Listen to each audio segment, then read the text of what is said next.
US Israel Iran war live क्या चल रहा है आखिर, उससे आपको अपडेट करा देते हैं। ईरान के 6 मिसाइल लॉन्चर तबाह हो चुके हैं। इस पर ईरानी मंत्री ने कहा है कि आखिरी गोली तक लड़ेंगे। 100 घंटों में अमेरिका के 31,000 करोड़ रुपए खर्च हो चुके हैं। 7वां दिन है युद्ध का, यूएस इजराइल और ईरान का, और यह जंग रुकने का नाम नहीं ले रहा है। अब आर पार वाली स्थिति पहुंच चुकी है। ट्रंप ने कहा है कि यह जंग 4 से 5 हफ्ते तक चल सकती है। मिडिल ईस्ट में एनर्जी सप्लाई पूरी तरह प्रभावित हुई है। भारत में नेचुरल गैस की कमी की आशंका बढ़ती जा रही है।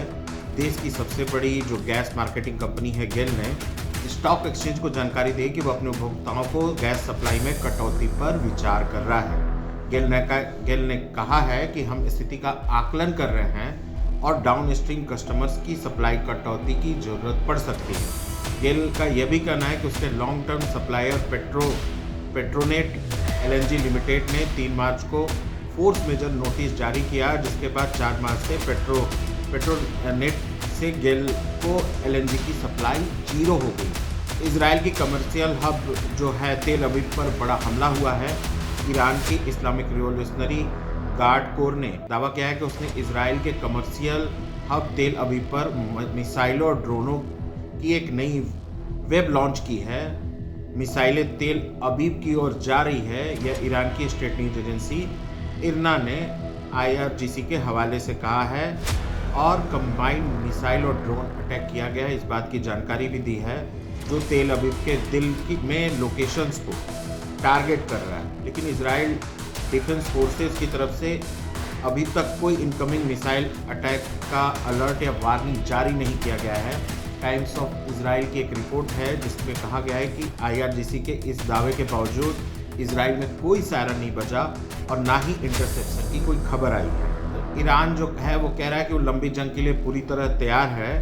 उसके प्रवक्ता जो है स्पोक्सपर्सन ब्रिगेडियर जनरल अनी मोहम्मद नईनी ने एक बड़ा बयान जारी किया है और कहा है कि ईरान लंबी जंग के लिए पूरी तरह तैयार है और जल्दी ऐसे एडवांस्ड हथियार इस्तेमाल करेगा जो अब तक इस युद्ध में नहीं देखे गए। IRGC के बयान के मुताबिक नईनी ने कहा कि ईरान के दुश्मन को आने वाली नई वेब ऑफ अटैक्स में दर्दनाक झटके मिलने वाले हैं। ईरान की नई पहल और हथियार रास्ते में हैं। ये टेक्नोलॉजी अभी भी जो है बड़े पैमाने पर इस्तेमाल नहीं हुई है।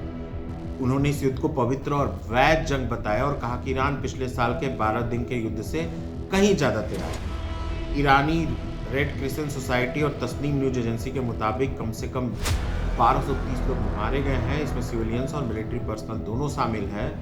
इसमें सबसे बड़ी सिविलियन कैजुअलिटी 28 फरवरी 2026 की है, जब दक्षिणी ईरान के मीनार में लड़कियों के प्राइमरी स्कूल पर हमले में 165 से ज़्यादा लड़कियां और स्टाफ मारे गए थे। ईरान ने इसे अमेरिका इजराइल का हमला बताया था, जबकि अमेरिका कहता है कि जानबूझकर स्कूल को टारगेट नहीं किया गया।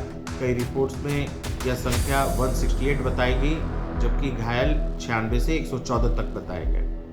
इसके अलावा जो है जानकारी एक और मिल रही है अल जजीरा के हवाले से। अमेरिका ईरान युद्ध के शुरुआती 100 घंटों में अमेरिकी सरकार पर कुल $3.7 अरब यानी 31,000 करोड़ रुपए का खर्च आया है। इसके मुताबिक 750 करोड़ रुपया रोज जो है वॉर में वो अमेरिकी सरकार खर्च कर रही है। यह आंकड़ा वाशिंगटन के एक थिंक टैंक है, centre for strategic and international studies, उसकी रिपोर्ट में यह बताया गया है। युद्ध के शुरुआती चरण में सबसे ज़्यादा इसलिए हुआ क्योंकि अमेरिका ने B-2 spirit stealth bombers, Tomahawk cruise missiles, precision guided munitions और अन्य हाईटेक हथियारों का इस्तेमाल किया। CIS ने कहा है कि एयर कैंपेन के शुरुआती दिनों में महंगे और स्मार्ट हथियारों का इस्तेमाल होता है, जबकि लागत बहुत ज़्यादा रहती है। ईरान में कुल 3600 से ज़्यादा सिविलियन साइट जो हैं क्षतिग्रस्त होने की बात भी सामने आ रही है। ईरानी रेड क्रिसेंट सोसाइटी के अध्यक्ष का यह दावा है कि 3600 से ज़्यादा सिविलियन साइट जो है इस युद्ध के दौरान क्षतिग्रस्त हुई।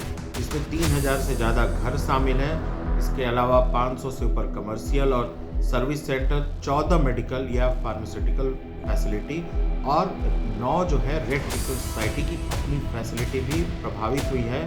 और ये जो रेड क्रिसेंट सोसाइटी उसका ये भी कहना है कि ज़्यादातर टारगेट्स धनी आबादी वाली रिहायशी इलाकों में थे। उन्होंने आंकड़ा ईरान स्टेट मीडिया और रेड क्रिसेंट की फील्ड रिपोर्ट के आधार पर दिए हैं, लेकिन सिविलियन क्षेत्रों में नुकसान ज़्यादा होने की बात कही जा रही है और ये भी बताया गया है कि कई जगहों पर लोग बेघर हो गए हैं। और खामेनी की मौत के बाद बांग्लादेश में विरोध प्रदर्शन शिया समुदाय के लोगों ने किया।